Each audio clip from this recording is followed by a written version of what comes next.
Welcome back to the Ghost to Me podcast. Cody, how are you doing, good sir? I'm doing great, Bob, now that we can actually record. Uh, Yeah, because I mean, I I debated saying something to our audience here, but I just spent the last hour with Bob on Skype trying to figure out some technical issues. So now that we have them sorted, I'm pretty excited to be back doing another episode. no, I'm absolutely excited as well. Today's topic, it's kind of inspired by our recent dive into the Kentucky Goblins, which if any of the listeners out there haven't watched your video yet, that's probably one of the most informationally correct, like factually accurate stories out there based off of the story that Geraldine has told and shared from her family. And I also like highly recommend if you guys haven't listened to it yet, go back, check out the interview we did with Geraldine because it was probably one of my favorite interviews that I've ever done. And I've done 60 or 70, podcast interviews in this sphere. But we got a lot of new information, a lot of exciting stuff there. Oh, absolutely, man. And Geraldine, I've said it a few times. She's an absolute treasure. The interview is fantastic. Not just because we did it. I just think the information within it and the story she tells is great. I tried to base my video, my version of the retelling of events off of the facts and the story that she presented. And the interview itself also kind of interlays. They both kind of feed off of one another, my video and the interview, in a sense. So if you're wanting to dive or delve into that story, I would definitely recommend checking out both for sure. No, absolutely. And the reason I bring up the Kentucky Goblins, because A, that's a case that's like near and dear to my heart. It was kind of, that combined with the Hellier series sort of revived my love for the paranormal because it kind of did. It went away for a while, and as life does, you get older, you get a job, you want to follow the American dream, so on and so forth. And my fun hobbies as a teen kind of started slipping to the wayside. I never stopped having the interest in the paranormal, but I did stop actively chasing it. Then I watched Hellier, and I was like, oh, people are still out here doing this. I'm all in. I mean, I would argue too. I've always had a love for this kind of, just for the paranormal in general, but I hadn't really gotten out into the field nearly as much, until we met. So Yeah. really, as a kind of inadvertently, Hellier has led to, my interest in the paranormal field as far as investigating goes by proxy. Yeah, and for those of you who might not be familiar with Hellier, it is what I would consider one of the few high production looks into the phenomenon as a whole, and it also integrates modern magic, modern thelema to an extent, modern thelema, but modern magic, how it's being presented, especially here in the West, and it's also a deep dive into, like I said, the phenomenon as a whole. It starts off with a look into the Kentucky goblins possibly returning, and it goes and kind of as these things do, it develops into something very different. But the reason I bring up Hellier is the first time that I watched Hellier and I heard the descriptions of these alleged, hairless kids that were showing up on the property. Now, looking back, I know that there's a lot more stories, especially in that part of Eastern Kentucky, as you go into Pikeville, of the hairless kids or the Tommy knockers or their own versions of these holler goblins. But my brain went to the Dover Demon right away. How familiar are you with the Dover Demon? So I'm not familiar with it whatsoever. I think I've maybe heard it mentioned once or twice, but I don't have any extensive knowledge of it. So I will kind of, in a sense, be learning along with the audience if they are not familiar today. Gotcha. Yeah, because the Dover Demon to me, it's very interesting. Because again, my background up until I started the Tales from the Dark podcast was primarily in the paranormal. And then I've kind of switched gears into the ufology, the ufological side. Hmm. And that's where I'd say 90% of my research is nowadays. And not because I still don't have the passion for the paranormal. I mean, Phantom Farm can kind of speak to I still love going out, doing paranormal investigations, putting up a high production style investigation. But with ghosts, especially modern, retellings, it's kind of hard to as an investigator get as excited as a UFO case because there are so many different variants of UFO cases and there's so much misinformation out there. And I know that there's, 1,000 different types of ghosts. I'm not saying that there's, those all go into one box or whatever, but with UFO cases, they kind of just capture my imagination a little bit more. And it reminds me a lot of when I first got into the paranormal sphere at all, like back in the day with TAPS, the Atlantic Paranormal Society, which is the OG ghost hunters. Like This predates Ghost Adventures. I never missed a Taps episode, their Halloween specials, all of it. But with ufology, I love finding these little patterns. There's one big pattern that I touch on all the time, and I did see a YouTube comment saying, "Hey, you guys need to read the Tower by John Keel." You won't find a Keel book that I haven't read. I'm trying to get Cody to slowly borrow from my library to get the obsession up there the same as me when it comes to, that phenomenon of the Ohio River Valley specifically. Yeah, no, I definitely need to. It's just a matter of making the time, for one, and for two. Well, I guess this does go along with making the time is traveling to visit your library. But I know I've kind of mentioned this, off the record, but I have been itching to get out and do something. It just is. It's a matter of we got to have, our schedules mesh together. I'm fairly fortunate. I get to do this full time, as a career now, and not everyone is as fortunate. So I have to try and plan around, yours and now Meg's schedules as well. So, but I'm hoping before too long we can get out and do something, and that also would involve me borrowing a book or two for sure. No, absolutely. So, but kind of touching with the UFO theme that I was just discussing, there was a major UFO flap, 1966 to about 1969. You could stretch it to the beginning of the 1970s, but it's really that 66 to 69 UFO flap that happened in the Ohio River Valley, which we saw things like the Mothman kind of gain popularity, but it was so much more than just the Mothman. But with the Dover Demon specifically, and I'm going to get into a pretty deep dive here, what we got to see is similar to the Mothman, similar to a lot of these UFO cases, these extremely out there cases of high strangeness of the 60s. The Dover Demon kind of showed up, did its thing, and left. And it's very much reminiscent to the Ohio Frogman as well, and the indescribable Octoman of Cincinnati. It kind of showed up, Hold up, I'm sorry, what? the indescribable Octoman. I love that theory or that concept, I should say, Yeah, because I I mean, have never heard that before. Like what you just said to me, my brain thought you were speaking a foreign language. The indescribable Octoman. and what's funny is he or they are exactly what it sounds like. If the listeners out there want us to dive into the indescribable Octoman, there's not a lot of details out there, so we'd have to couple it with probably another case or For two. sure. But when I discovered that the first time, funnily enough, I was in Cincinnati, Ohio, because I'm from Ohio. I grew up about 30 minutes north of Dayton, very much small town vibes. And I was visiting Cincinnati, and I think I was at a historical society there. And I had just kind of mentioned, like, oh, I have a podcast. I dive into weird things. And the woman's like, I have something really weird for you. Do you want to see the original report from the indescribable Octoman? I was like, okay, I would have I'm in been love like, with you. Tell me everything. absolutely. And she kind of tells me the story, and it's just another one of those things that's like it's so out there, so far fetched. It's shocking that more people don't cover it. And I'm not saying like no one covers it. There are quite a few episodes out there, but it didn't reach the notoriety of the Flatwoods Monster or the Mothman or even the Kentucky Goblins at this point. And Right. it's such a bizarre case because again, there was so much happening in the Ohio River Valley during this time. It's impossible not to pay attention and start seeing patterns sort of sync up. And that's where the Dover Demon comes in because there was a pattern that was linked up in this area beforehand. And we're not going to dive into it too much, which is why I want to mention it now. Of course. Around a week before the Dover Demon's initial sighting, there were three stars in the sky. And local, like would be astronomers were out, they were taking videos and like, these stars just showed up. They shouldn't be here. They don't match any known star in the solar system. What exactly is this? Hmm.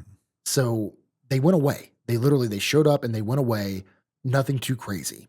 Well, about two towns over from where the Dover Demon happens, they had a UFO encounter where allegedly this jellyfish shaped craft showed up over their town, stayed there for about 30 minutes and left. And now you can find tons of old news articles talking about this, and the locals kind of forgot about it. Well, about 72 hours after the jellyfish UFO, there was a very, I wouldn't, it's kind of hard to say, use the term credible as much as we like to, but there was several folks, including a local sheriff's deputy, who saw what he would describe as a Sasquatch with tusks, which is a very, it's already weird enough to see a Sasquatch, but with like legitimate giant, like walrus style tusks running through the woods. That's so strange. I've never once heard that until now of someone seeing a Bigfoot with tusks. Yeah, so they see, again, now we have this, we have the cryptid aspect of it and with the Bigfoot, and then a local charity reported a poltergeist. They were doing I think it was a charity bingo night mixed with like a raffle, and there were, I Of think, all 60 things. people in this city hall who said that the doors locked on their own, the lights flickered on and off, the window shutters shut on their own, the like rolling ball that they would use for bingo started doing it on its own. It wasn't motorized. It was a, like a hand cranked bingo thing. Mhm. They heard voices. Then all the car alarms in the parking lot started going off. So again, now we have the trifecta, which again, these things do tend to follow one another. If you have a crazy UFO story, check the local town. You're likely going to find some heightened paranormal activity that seemed to come out of nowhere. And then we had the cryptid with the Bigfoot. So again, this phenomenon that we're ever chasing showed up in threes, and then similar to the Flatwoods incident, we have this very bizarre creature that came out of nowhere. So I point this out for the listeners solely because, like I said, when you look at the pattern, it's very easy to put your blinders on, especially if you're just a ghost guy. And again, I'm not knocking someone who just does, only the paranormal aspect of the study. But if you have those blinders on, it's very easy to not see the pattern of like, oh, we had UFOs, ghosts, and cryptids within 10 miles of one another, all in this 72-hour time span, and then they just all went away like nothing happened. It That's it's is so that a strange coincidence? because I mean, especially nowadays, I believe that the phenomena as we've come to know it as is all interconnected. And I often wonder if, let's say, these are interdimensional beings visiting this dimension, for lack of a better term, if maybe everything that follows is just a result of like distortions in our reality as a result. Does that No, make sense? yeah, no, it definitely does, and there are people out there. I mean, we can look at historical data because Mhm. the one thing that I love history. I'm in my 30s now, so I'm in my history era. I decided not to go with the smoking meats era. I'm going to World War II and just regular history. But See, I absolutely love history as well, and I am also now 30, which is funny. But I mean, I've always loved history, but I definitely will need a smoking meats era. It's coming. It's probably my 40s, but it's yeah, coming. Damn it! but the reason I bring up the historical aspect is when we look back at things like the Moon-Eyed People. Are you familiar at all with the Moon-Eyed People? It sounds vaguely familiar, but I can't say off the top of my head that I am. So the Shawnee Native American tribe, and this primarily the Moon-Eyed stories I'm discussing, because there are some on the East and West Coast. So the ones that I'm going to just kind of be specific for the audience here. The ones that I'm delving into specifically here are the ones of West Virginia. They lived with these people who only came out at night. The sun hurt them, and they kind of like coexisted, if that makes sense, with these Moon-Eyed people. And these Moon-Eyed people had some stories about these portals showing up. And now these portals, the average person could not see them. But and again, the Moon-Eyed People is another episode we'll do, but I highly recommend that our listeners delve into that a little bit, especially if they're interested in like local, like more localized high strangeness. But they would discuss these portals that would show up, and while these portals were there, like again, the average person could not see them. All kinds of weird things would happen, and they would describe things like huts would just disappear temporarily. You would go out for a hunting trip and come back 3 days later, which we now attribute to the missing time phenomenon of UFO contactees. Mhm. All these different things would occur, and they would say, "Yeah, when the portals are here, something's coming through from the other side." Which, when we dive into the unified field theory, we dive into the multiverse aspect of the phenomenon, which again, I don't want to get too far off the beaten track here for the Dover Demon. Of I course. promise the listeners we're going to get there, but this all kind of feeds into one another. It really does, and I find it absolutely fascinating because I've been slowly coming to that conclusion myself. That Yeah, there's something if a portal opens up, so to speak, that other things are bleeding through. Like if something is intending to come through and the portal opens, then maybe as an unintended consequence, other things from wherever that thing or however you want to put it, the beings are from, are bleeding through. exactly.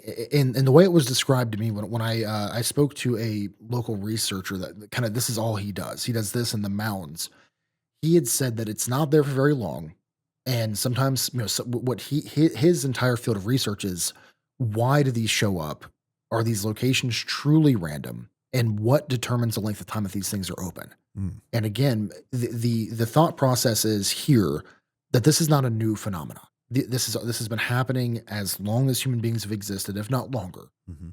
But we are just at a point that we're noticing it. And people often ask, well, like, why are we just now seeing these things? Well, two things. One, the phenomenon, as I believe, changes with time. So, like, back in the days before planes, if you saw a disc in the sky, you knew that was an alien for sure. But Right. now there's so many different planes, satellites, what have you. It's kind of hard to definitively say one way or another what that thing is in the sky. But in like the 1600s, if something was flying around in the sky, you knew, they would call it a demon, of course. But Right. that's kind of my point. Is I think the phenomenon changes and adapts as we do, which is why I do have the theory that we're going to start seeing the high strangeness aspect show up through artificial intelligence in the next couple of years. I think that that's the next logical progression of the phenomenon. I think that's definitely a good way of putting it. I also agree with you. I think that we'll definitely see some things manifesting in AI if we haven't started to already. But with that thought, that collection of ideas as far as the phenomena changing as we do, I mean, who's to say that wherever these things are coming from, the timeline isn't also changing and evolving? You Absolutely. know what I I mean? don't, yeah, we can't act definitively as if this is a linear timeline. Exactly. Okay, so diving into the Dover demon here. Throughout the world, there are legends of myths and mysterious creatures lurking out in the fringes of what we understand. And these take a myriad of forms, as varied as the creatures that have spawned them. While most of the time, these beasts and entities are strictly confined to myth and folklore. There are, on occasion, some things that seem to pop out of the random human imagination, though, to seemingly inhabit the world for real, perhaps more than legend. One of these is an ancient creature spoken by the native people of Canada, and which could possibly be tied to one of the strangest series of humanoid sightings on record. So this was an interesting take. Is this author was able to kind of delve into local lore and found a Native American, like, I guess, story that kind of coincides with the Dover demon. Here at the Ghost to Me, we aren't saying definitively that that's what this is. It's just, it's again, we're trying to kind of lump this into something that maybe people can understand a bit easier than just a strange humanoid crawler showed up out of nowhere, if that makes sense. Yeah, that makes perfect sense. And really, it is speculation at best. But I mean, of course, we do our best. Yeah. So, among the many myths and legends of the proud Cree people of eastern Canada are some that stand out as especially intriguing.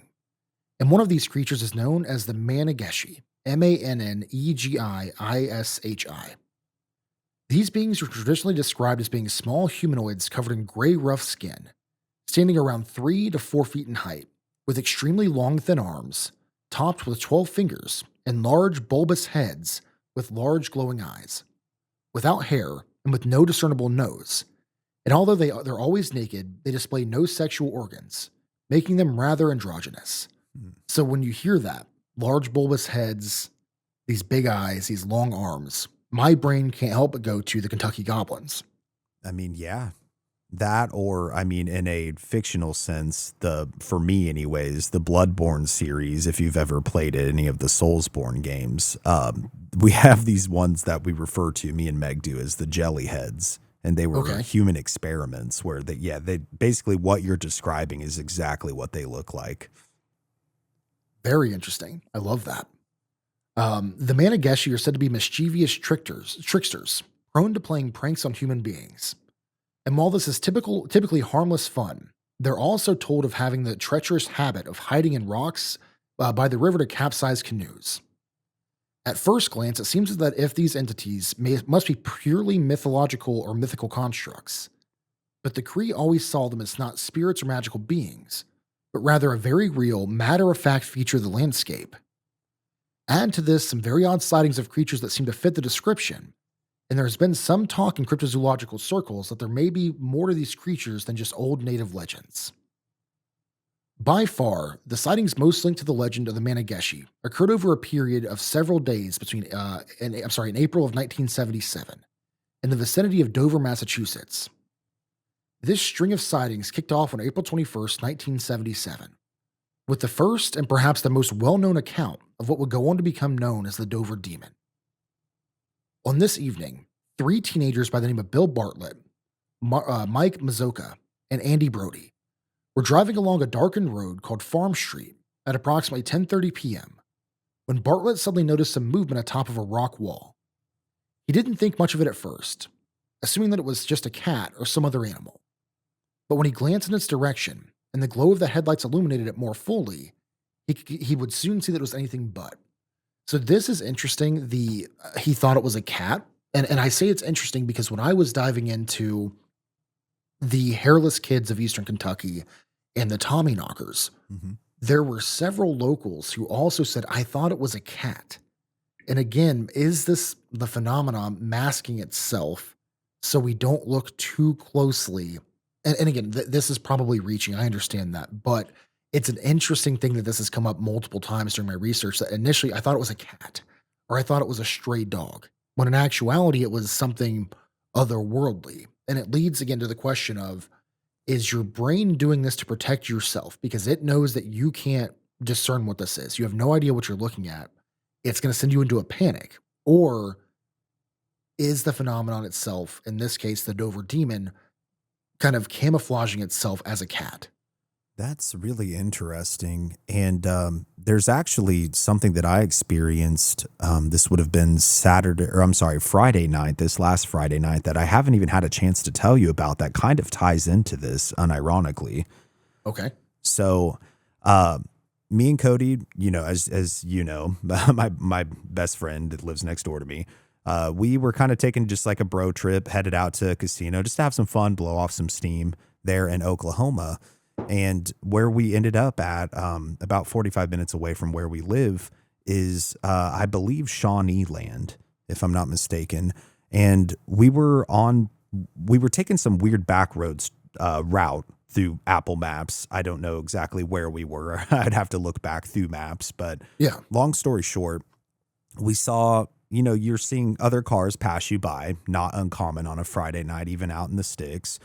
And we saw this. At first, I thought that it was another vehicle that just took a left-hand turn and went on to like a side road. Well, what was weird about it is me and Cody saw it at the exact same time, and there was no road and there was no car. And this object was large enough and reflective enough that it looked like it was reflecting ours and or maybe the cars behind its headlights, and then it turned. But like I said, we were flabbergasted because there was no side road there. It was just open field. Yeah. And there was no other vehicle besides the one that ended up passing us. There was not two, there was just one. So we've been scratching our brains since then, and I should have brought it up. I've brought it up to Meg, but we still don't know what the hell it was. And we were like, it doesn't surprise me because it's out in the middle of nowhere on native land, but it's still, I don't know what it was. You know what I mean? Yeah. So it's interesting that you bring that up because I've never thought about the phenomena in that way, as far as like if it was something otherworldly, perhaps masquerading itself as something we would perhaps recognize, like a car. Yeah. Now, are you familiar with the Marfa lights at all by chance? I'm not. So the Marfa lights, it reminds me of the Brown Mountain lights as well. It's a phenomenon that appears. I don't remember the highway. Someone from Texas would know, but there's a highway outside of Marfa, Texas, where people see these ghost lights of, it looks like headlights from a car. In some instances, it looks like headlights. Others, it looks like it's a singular light, like a motorcycle light. Interesting. Where there is no road, there is no anything out there. There's no reason the car should be there. Now there are probably 36 different explanations for what the Marfa lights could be. Same thing with the Brown Mountain lights. Mhm. But the ghost headlight phenomenon is not new. And I've had this happen a few different times, especially in like very rural Illinois and Indiana, where I'm confident I saw headlights coming. You come over the hill, there's nobody there. There's no connecting roads. It's like, okay, well, what was that? Is it a reflection from my own headlights that somehow bounced in a very perfect, specific way? Or did I just, experience something otherworldly? Right. And it's just weird to me because there was a vehicle there, but it looked like something reflective. And again, I thought it was another vehicle that was in front of that vehicle. that took a left-hand turn onto a side road. But Yeah. whatever this object or thing was big enough to look like a vehicle and reflective enough to reflect some sort of light when it turned. But then there was nothing there. There was no side road. There was no other car. So I'm just like, huh. I mean, I probably will never know what it is, but it definitely made us scratch our heads, to say the least. Yeah, no, absolutely. All right, so continuing on here, Bartlett would claim that what he had seen was a crouched over, hairless humanoid form with an oversized oval head and huge lidless eyes that were bright orange and had a glossy sheen to them. Its arms were described as being incredibly long, spindly, tipped with long fingers, and it had a quote, body shaped like a baby.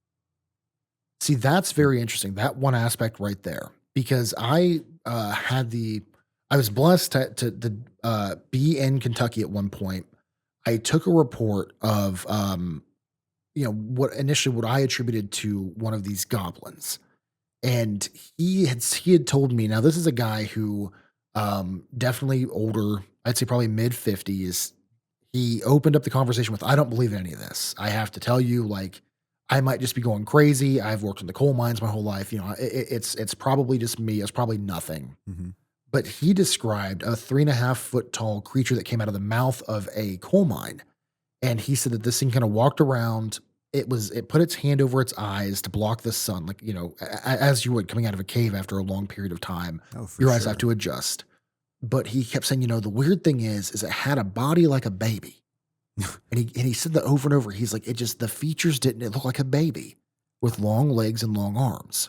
I have to It's laugh because I'm imagining this no nonsense Southern man being like, it had the body of a baby. Yeah, and he just kept saying it, body like a baby. I was like, all right, yeah. See, now this is what I live for. Oh, This is because it's absolutely.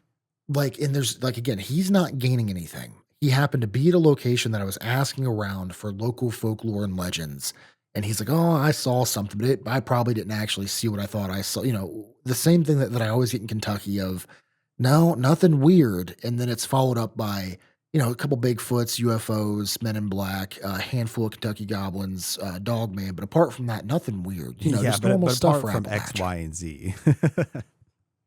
Yeah, but again, when it's part of your day to day life constantly, Then it's you not don't out of the consider it weird. ordinary. Yeah, exactly. Right. So its skin was described as pinkish in color, with a texture, quote, like wet sandpaper. The outlandish creature apparently stared right at him before slinking off into the right without a sound. When the startled and scared Bartlett told his friends about it, it turned out they had not seen it, and that they went back to look at the odd creature, but it was gone. Bartlett would later sketch the creature he had seen, and this drawing has become perhaps the most iconic image of the Dover demon. Bartlett would swear by this account, and it seems that he wasn't lying because that very same evening, there would be another sighting of what seems to have been the same creature by a totally unrelated witness. So this is what stands out to me because there's a lot of speculation around, like, okay, well, these kids were coming back allegedly from a party, depending on which source you listen to. Right. Someone said that they know for a fact that one of them was smoking a doobie. That's what the official statement is he saw him smoking a doobie. Now, as far as I understand, now I'm not well versed in marijuana, but you would have to have some pretty strong stuff, I'd imagine, to witness something this hyper specific. Well, A, hyper specific, and B, as someone who was formerly versed no longer, God, for like going on a decade now, I don't think I ever once had any sort of hallucinations in that type of way.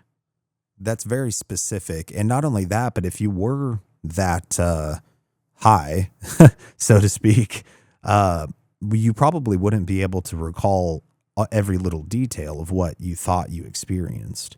Yeah, let alone sketch it in such a. I mean, the detail of the sketch. I'm sure you'll see it when you make the thumbnail for this episode. But For the sure. detail of the sketch is what tells me, like, I don't know that this guy was smoking a doobie and it messed him up that bad. Right, especially back then, Yeah, it's not well, like they and have it's funny all you the mentioned that lab because the grown first time I stuff like covered these this days. story, it actually sent me down the rabbit hole of like how marijuana's actually gotten way stronger since the 60s and 70s and what they were smoking back then.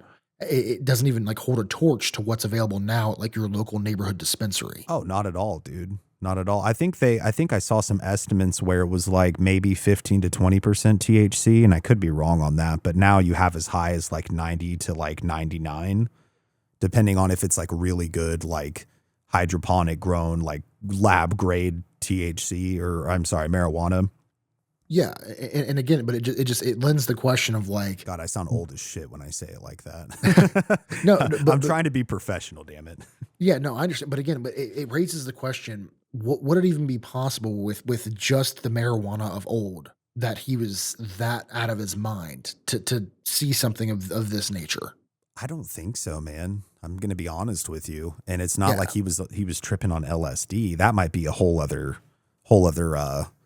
theory, yeah, if that was the case, but it's not. Yeah, I highly doubt that. yeah. So it kind of continues on here. At 12:30 a.m., just 2 hours after Bartlett's sighting, 15-year-old John Baxter was walking along Miller's High Road on his way home from his girlfriend's house. As he did, he noticed a short figure walking down the road towards him.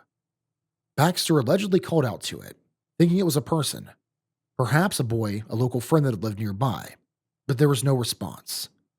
As it approached, Baxter could see that there was something off about the figure, as it was only 3 feet high and seemed to have long and humanly thin arms and legs. He picked up his pace to get a better look, and that was when the creature leapt off the road to go running onto some rocks with an incredible speed. Where it stood leaning against a tree to stare at him. It was described as having a large oval head, two saucer shaped eyes, and a body that looked like a scrawny monkey. Again, scrawny monkey, I could see that description to, like a baby. Yeah, not too far off at all. Afraid that the creature might be dangerous, Baxter vacated the area as fast as he could. He too would draw a picture of what he had seen, and it looks amazingly similar to Bartlett's own representation. Well, and This very I'm next assuming these evening, people didn't know each other either. no, and again, even if they had known one another, this is pre cell phone age. Mhm. Like it happened at a point that there was no way that this kid would have been notified what was going on. Right. That's kind of what I was getting at as well. Yeah. The very next evening, the strange entity would rear its ugly head again. On this occasion, a Will Tainter and Abby Brabham were driving along Springdale Avenue on their way to Brabham's home late at night. The drive was fairly uneventful until, in the light of the headlights, Brabham claimed to have seen a thin, hairless humanoid creature reminiscent of a monkey down on all fours, with a large head and glowing green eyes. It had no apparent ears, nose, or mouth. The sighting was very brief, but Brabham was sure that it was no known animal, and her own sketch of it would bear an uncanny resemblance to those of other witnesses. At the time, these surreal reports made the news, and there was a minor panic surrounding it all. And although there was some thought of that it could be a hoax, none of the separate witnesses claimed to know one another, nor had heard of one another's reports when they made their own sightings. And all of them sketched pretty much the same exact thing. So, Cody, you kind of grew up in a small town the same way I did. Mhm. Where do you think locals' brains would have gone, in your hometown had this happened? It's kind of hard to say. Um, but if we're saying maybe like a place like Sedgwick, where there was when I grew up, there definitely less than 2,000 people. I don't think there would have necessarily been a panic. They probably would have been like, oh, someone is just messing with us, or someone Yeah. is making something up to try and get a rise out of people. More than likely. Now, if it was more than one person, then there probably would have been groups of people, maybe even parents with kids and definitely teenagers out looking for whatever this thing was. Yeah, see, that was kind of what I was, hoping to get out of asking that question is what would the response have been? Because again, we're kind of I'm in the same boat where I think if it had been one person, meh. But then now you have three different, groups of people who saw this. So I guess, two groups and then one person by themselves. Yeah, I would That say any more than like one person's, yeah, it probably word would have got out pretty quick and people would have been out looking for this thing. Yeah, and that it speaks a lot of kind of wonders to the community growing up because like post Satanic Panic, it's always interesting to me to see a community's reaction to something like this because again, this thing literally was coined the Dover Demon, which we're going to dive into why it was called that here shortly. Mhm. But for the listeners at home, kind of think about when you grew up. Think about your neighborhood. If you went to church, if you had like a community, rec center, whatever, would there have been flyers of this thing out at your home? And if so, would you or your parents? Could you see you guys going to look for this thing? Because I 100% could see people in my small town like 30 sixes, off road pickup trucks, four wheelers looking for this thing in the night Oh, to straight try up. and capture it. That's exactly what I imagine is people in pickups, rifles or shotguns in hand, trying to hunt Yeah, this thing down. Especially where I grew up, and it was, it still is, I'm sure, a fairly religious town, but yeah, definitely very blue collar, very small town America. So it makes yeah, sense to me. absolutely. So famed cryptozoologist Lauren Coleman, who actually interviewed the witnesses and is indeed the one to coin the word Dover demon, said that he was convinced that they were telling the truth, or at least that they believed they were. So I hate to keep interjecting here, but that right there is so important. As a field researcher myself, someone who goes out and looks for these stories, there you have to know the difference. And Cody, I'm sure you've ran across this during your time on Mystery Archives. There Mhm. is a difference between someone telling the truth and saying that we definitively saw this thing or believing that what they're saying to be true because trauma can do some amazing things to the brain and can mask things and it can come up especially in a lot of liminal spaces and places that have high aggression or just not great upbringings. It's very easy for your brain to mask what's happening in front of you and come up with something incredibly fantastical. And again, that doesn't mean that you're lying, but it might be that you're just perceiving what's actually happening a little differently. Yeah, absolutely. I do think that the human brain is an enigma. It might not even be something we ever fully understand, but you can definitely tell when someone wholeheartedly believes what they're telling you to be true. Does it mean that it is necessarily true? No, but I do think it does lend credence to if something is true, especially if more than one person experience the same thing. There are shared delusions or group delusions or what have you, but to me, something like this, and especially unrelated, or not necessarily like unrelated people, but unrelated instances of people essentially seeing the same thing and then recounting rather what they say they saw, and coming off as truthful, I think just kind of adds validity to the phenomena itself. Yeah, no, absolutely, and that's why one of the questions I've gotten in trouble over the years asking this question of, you know, were you at the time intoxicated at all, whether that be drugs, alcohol, or whatever, or does your family have any history of mental illness? Hmm. And where that question comes for me is I grew up in a household surrounded by drug use, consistent drug use, and there would be times that I would watch my parents get into arguments and kind of poking their brain the next day, and they were both mad about entirely different things, arguing with one another, and neither of the things that they were mad about actually occurred. But in actuality, they were upset about something, kind of mundane, but their brain created this fantastical illusion that would justify the anger. And it makes me wonder how often does that happen in some of these cases? 'Cause I do know, like, the house of a bajillion demons in Indiana. There were a lot of people that like kind of dove into the mental health of the mother in the instance and it being a very liminal space. And there's a handful of poltergeist cases where when you dive deeper, you find out histories of child abuse or neglect in the home and the children are the one that are having the poltergeist sighting. It is what's happening, is what you're happening factual, or is it the perception of your brain because it's trying to protect you of what's actually occurring around you during that time? And that to me is where you have to really toe that line as an investigator and as a podcaster of presenting the facts that we know, basically presenting the story as we know it was told, but not going too deep into the mindset of those who experienced the happening, if that makes sense. No, that honestly makes perfect sense. And as someone who was definitely surrounded by some drug use, but definitely a lot of dysfunction growing up and having my own paranormal experiences, and being very convinced of what I experienced, along with,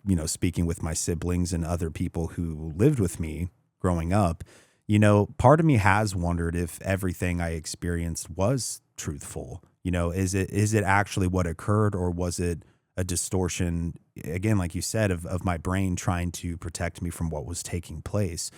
I'm fairly convinced, at least of the majority of the things that I believe I experienced, but that's definitely something that's a question that needs to be asked. It's something that needs to be delved into. And I don't think there's anything wrong with being skeptical in that regard, No. and I think it's important to make sure, again, too, that someone wasn't intoxicated or has a history of mental illness, something like schizophrenia or what have you. But, like I said a little bit ago, the human brain is an enigma, and it does invent things sometimes. And you very well have to be able to discern if that's what someone is experiencing or not.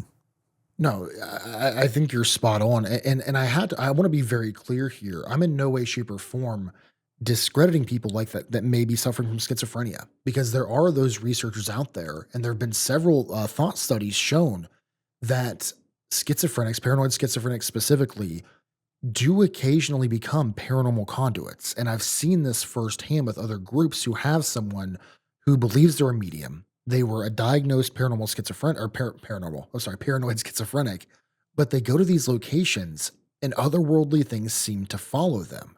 And again, that begs a whole other line of questioning of, because they're schizophrenic, because they are operating on a different wavelength than Mhm. the rest of society. I don't want to say normal people, but the rest of society, does that make them more likely to experience something otherworldly, to have something come through because their brain's already in tune to things that aren't necessarily there as is? See, that's a really fascinating thing that I feel like we could do a whole other episode on. That it is, I mean, I've known several people that have been schizophrenic. Hell, I know one right now, actually. And granted, if they're on their medication, they're fairly even keel.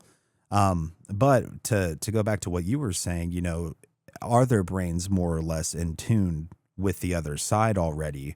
Or we also have to think too, how many people are schizophrenic that actually experience real manifestations versus, them thinking that, they obviously believe what's going on, but they're discredited because they're diagnosed as schizophrenic. So everyone just thinks they're making it up.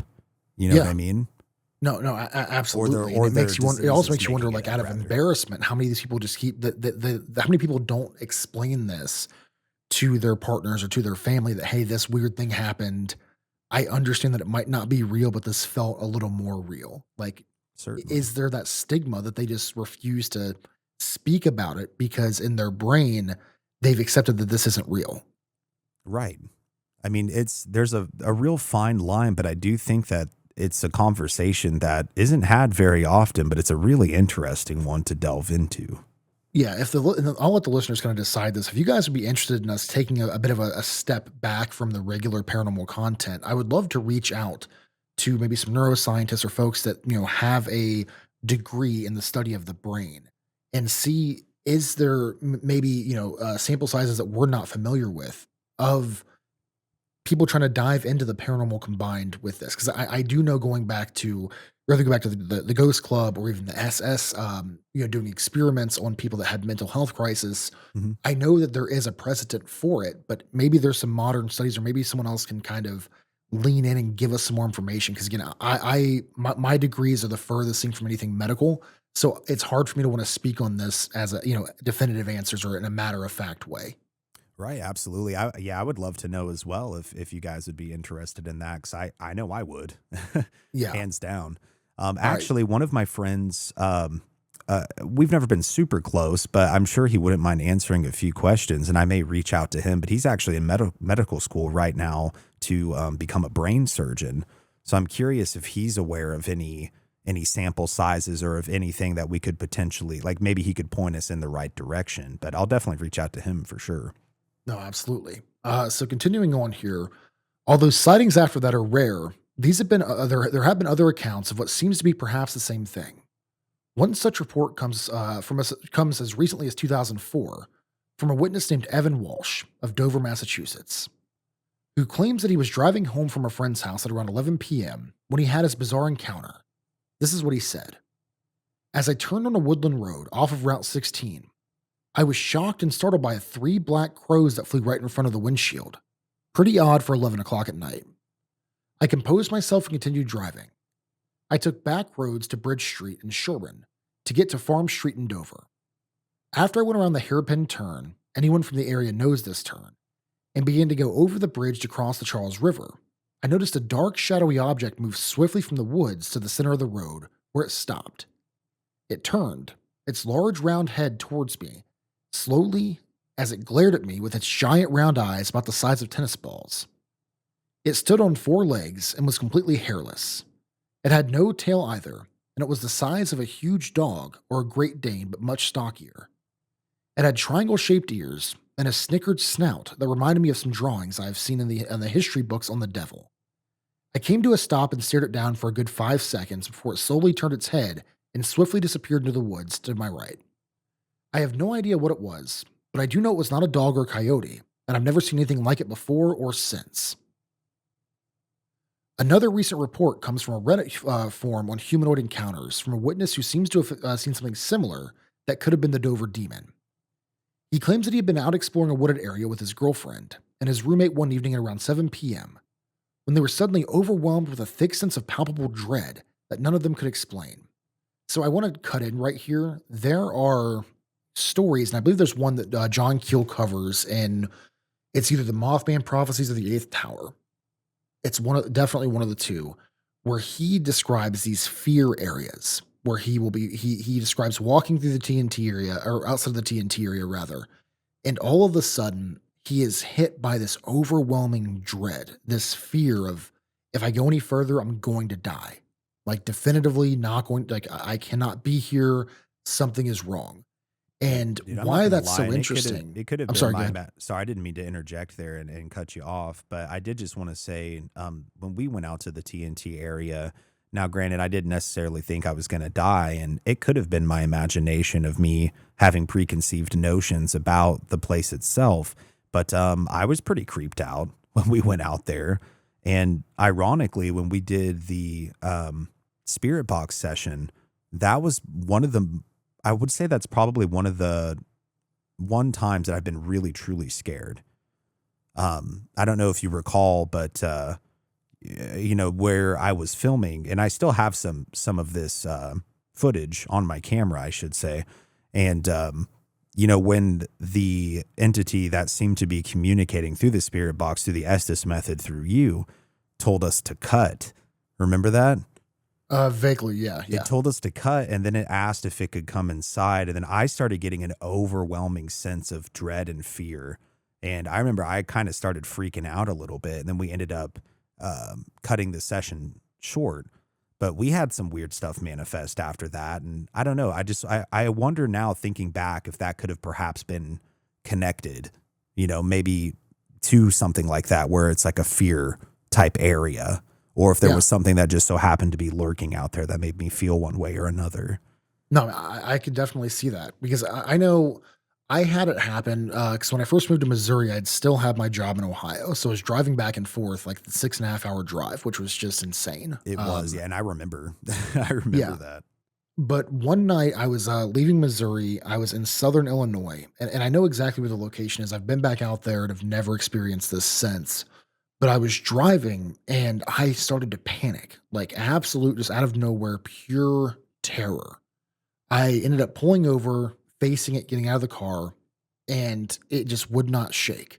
I didn't see anything, didn't really hear anything, heard some grumbling from the woods, but I mean, the amount of deer in Southern Illinois, it's literally outrageous.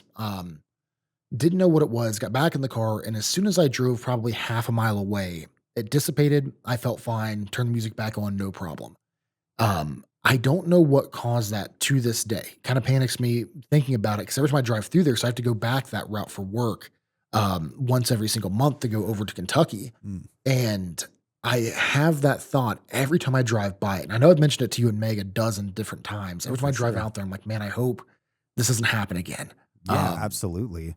yeah, And speaking of Sedgwick, the small town that I, partially grew up in, I would experience bouts of what I would call feelings of impending doom.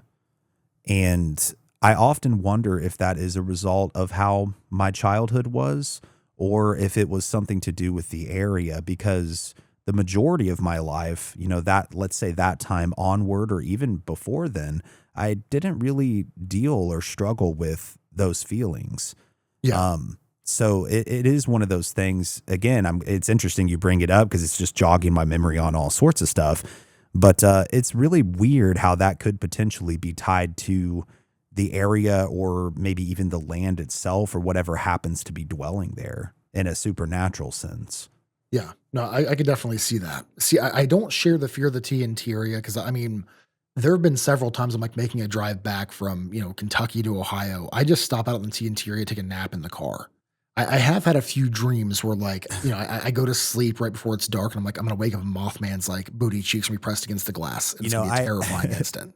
I have to laugh because then again, you and your partner at the time, you guys slept in Roy's place after everything that had gone down. And I was Yeah. like, and I'm sure if our listeners aren't familiar, it's where we experienced some pretty unexpected and pretty intense paranormal activity when we were together at a random Airbnb in Kentucky. Totally unrelated reason. We weren't doing anything paranormal. So it's a whole story in and of itself. But after all of this crazy shit happens, Bob's like, all right, I'm going to go ahead and go to bed, guys. And I was like, absolutely the fuck not. I was like, I need to leave, bro. Yeah. It Okay, was still so a couple finishing up hours with before we the did Dover it, Demon too. here. Oh, for sure. This was followed by an owl flying right by their heads, and then jarring sound from off in the distance. It sounded like quieted thunder or metal hitting metal. And there were things that would get real strange real fast next. And the witness says, "We all looked at one another, trying to make sense of what the hell we just heard, and started walking briskly back towards civilization. We heard what sounded like twigs snapping in the woods behind us. My girlfriend and I turned around to see what made the noise. Peeking from behind the tree, the owl just flew behind, was what looked like an impossibly tall ghost white humanoid shape, with one hand on the tree trunk as it peered out from behind it. Before we could get a good look at its face, it quickly retreated back to behind the tree out of our sight again. My girlfriend and I looked at one another, panicked. She opened her mouth to say something, and I told her, 'Don't talk about it, we need to walk faster.' My roommate looked at us confused and clearly scared by what I had just said. So I told her we need to probably run home at this point, which we did. I've told a few people this story, and no one believes me. What I saw was not the owl I had seen earlier. This being had a clear ghost white hand on the tree trunk, a neck, and an upper body, and was tall. I'd say like 7 feet at least. Not tall enough to reach the branches of the tree, though. I wish I could have made out the face. It was just so dark, the only reason I could see it was because of how white it was. Other than the large size, this being sounds very much like the Dover Demon and could be considered a possible sighting.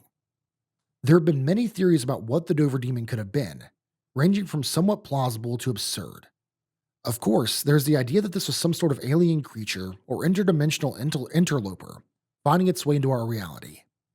Another idea is that this is a misidentified animal, including the suggestion that it was nothing more than a baby moose, which seems to a baby moose, really? Yeah, my brain literally, you just read my thoughts exactly. Which seems to not be something that would be mistaken for a hairless, slim humanoid with large glowing eyes.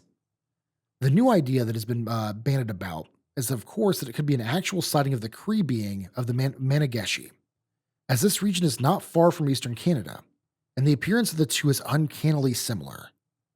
Could it be that this is what people are seeing and labeling as the Dober Demon, a seemingly mythological creature proving to be very real?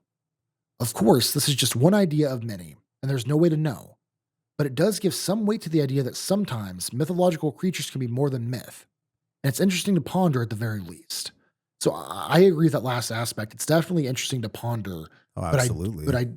I do think it might be dangerous to just label things, a separate thing because it makes sense or because it makes our brains easier to catalog things. Because that's a very dangerous thing that happens in this space as a whole. Is we love to catalog things, and when we do that, we start to miss patterns or unique attributes of sightings. And I think that can be very dangerous for folks like us who are just trying to figure out what all weirdness is happening where, and not just trying to put them into some like even box for our brains to understand. Right. You don't want to necessarily 100% compartmentalize them. Yeah. So I don't know. It's one of those things that it's very dangerous for me. But I do want to talk about before we go, and we can kind of get your thoughts on the Dover Demon here. Sure. One thing that people don't often talk about is the Men in Black's presence in Dover after the Dover Demon. In the wake of the affair of the Dover Demon, something very strange occurred in the mystery filled town.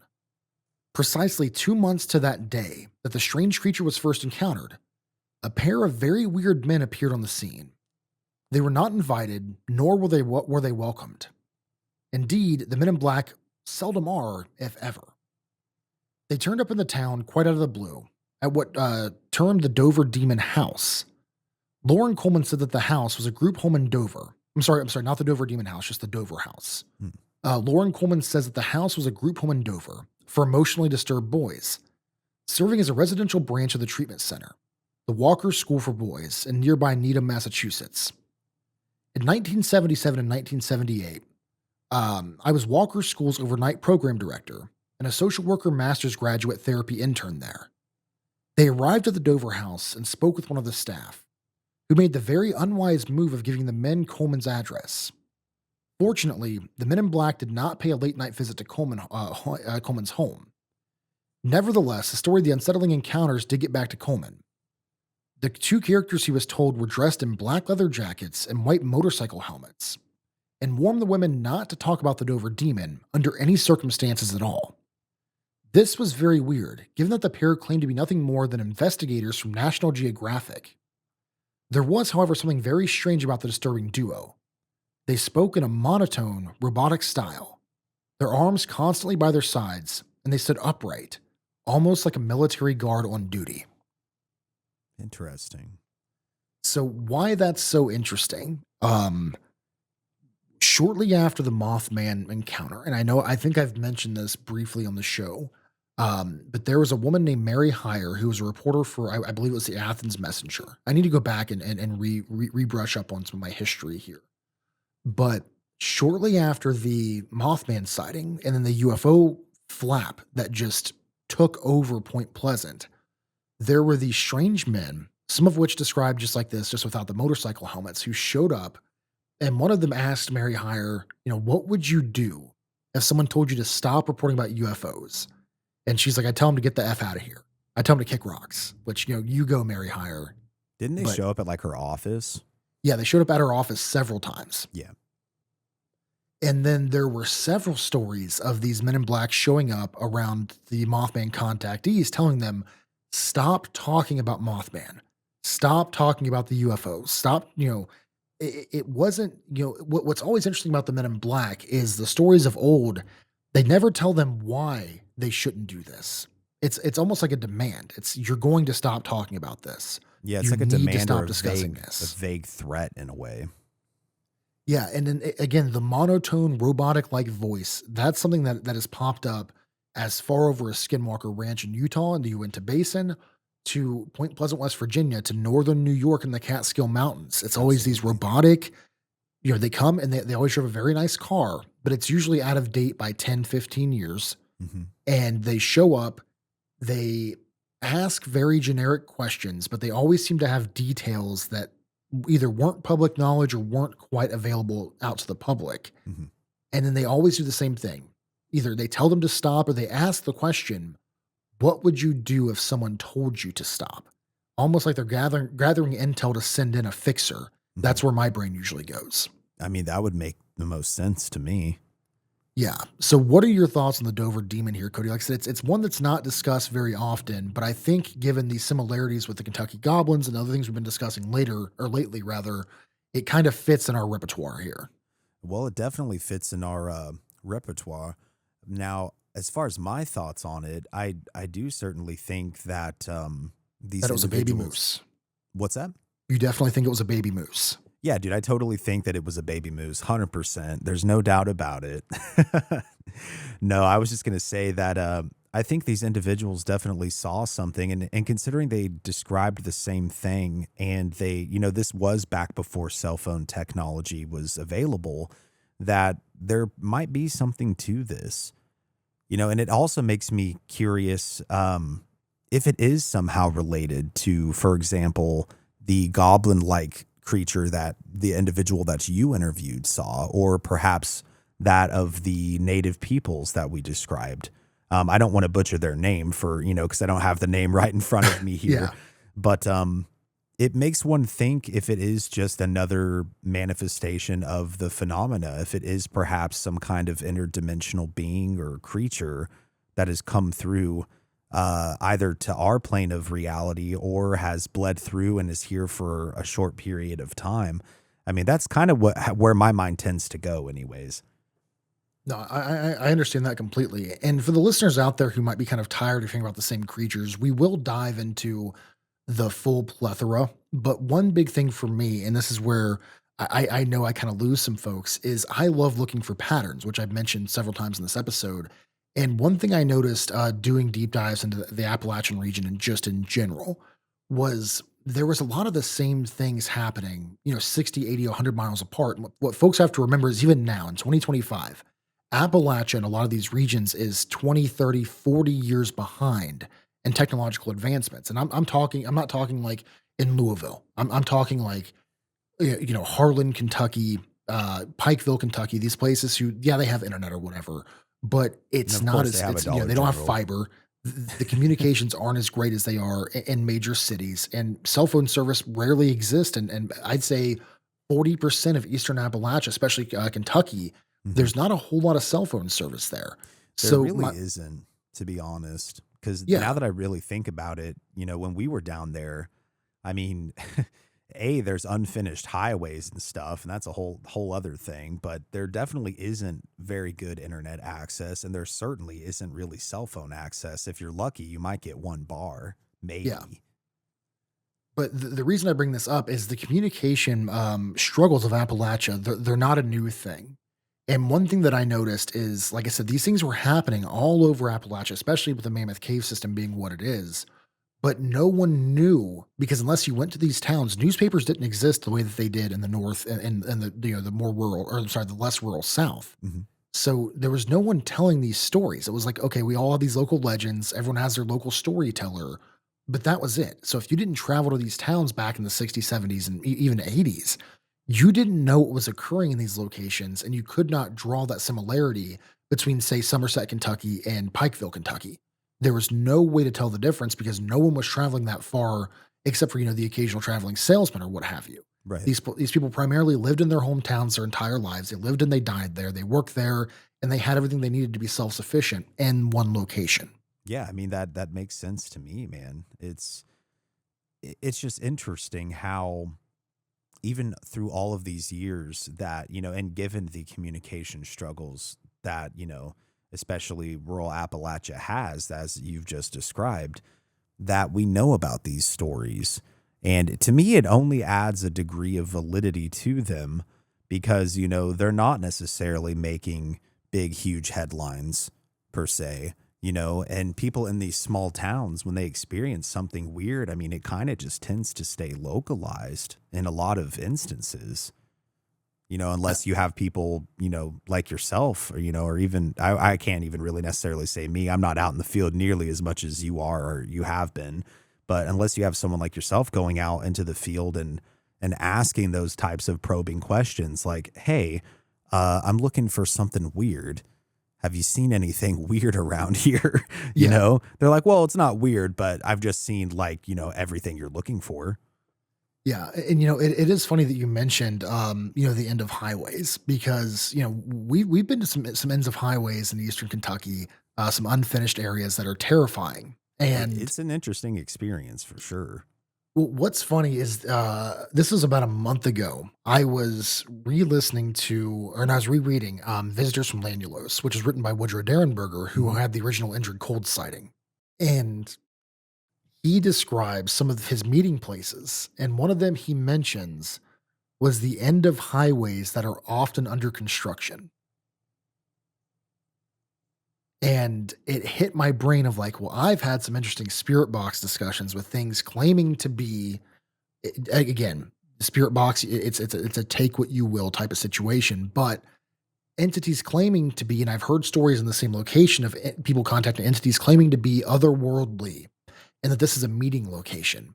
And supposedly, Injured Cold used to meet Woody right there at the end of the highway in some of these locations.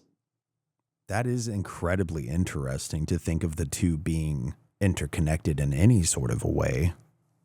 Exactly. But with that being said, I have nothing else to add about the Dover Demon. What about you, Cody? No, man. I mean, I really wish that there was more that I could add to it, but this was my first time really hearing about the manifestation of the phenomena or the creature itself.